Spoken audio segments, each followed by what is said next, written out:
Germs find optimum conditions in medical facilities. In addition to the bacteria that are vital for us humans, there are also pathogenic ones that can be life-threatening. Let's have a look at one of the most dangerous types of bacteria for human beings, Legionella pneumophila serogroup 1, a rod-shaped, gram-negative, uncapsulated, spore-free bacterium. In low and therefore harmless concentrations, this widespread environmental bacterium occurs naturally in all bodies of water across the globe, including groundwater and drinking water.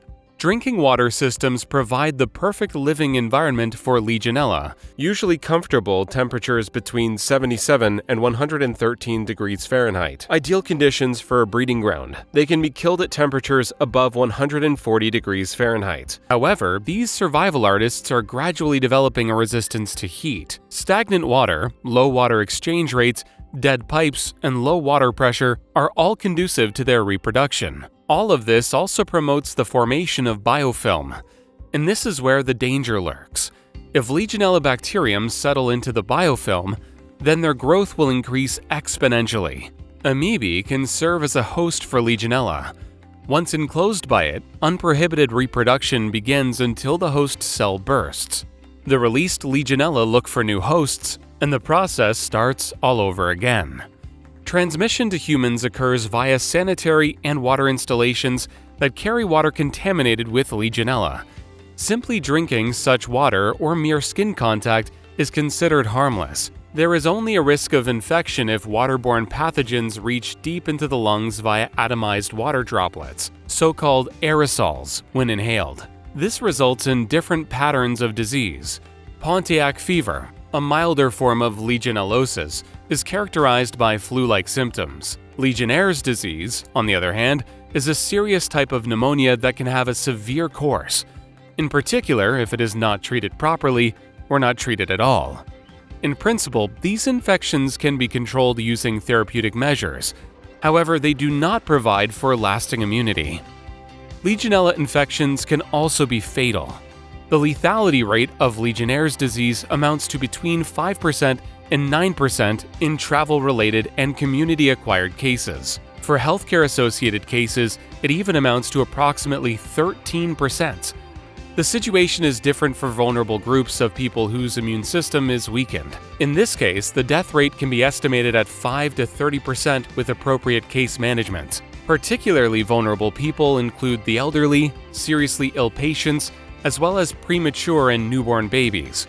These high-risk groups are particularly in need of protection.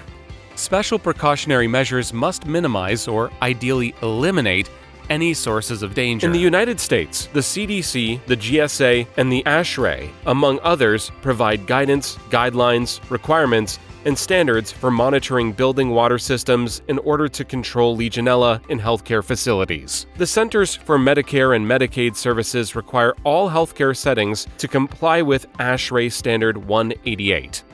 Building a water management program is essential to reducing the risk of Legionella growing and spreading. The ASHRAE industry standard combined with the Legionella WMP Toolkit and the Legionella Control Toolkit provided by the CDC are the primary resources in developing one. A number of additional knowledge resources are available. These are constantly updated by the authorities. To name just one more essential document, the Water Infection Control Risk Assessment for Healthcare Settings. Without getting too detailed, water parameters such as temperature, disinfectant residuals, and pH levels are generally recommended to be monitored frequently. Areas where water moves slowly or even stagnant need to be identified. Routine testing for Legionella is recommended using traditional culture methods that report colony-forming units or PCR testing. Confirmation and reporting of a positive Legionella diagnosis is important so that the possibility of an outbreak and the source of exposure can be investigated.